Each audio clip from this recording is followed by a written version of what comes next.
बिस्मिल्लाहिर्रहमानिर्रहीम। पेशावर का मौसम बदलने वाला है, क्योंकि यहाँ पाकिस्तान की आन, पाकिस्तान की शान, इमरान खान की कॉल पर लब्बैक कहते हुए लोगों का एक जम्मे गफीर इकट्ठा हो रहा है कबूतर चौक पेशावर में।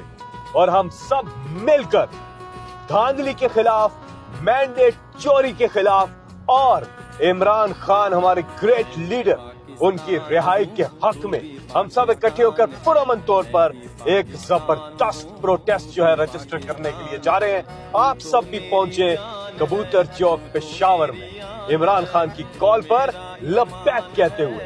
पाकिस्तान जिंदाबाद, इमरान खान पाइंदाबाद।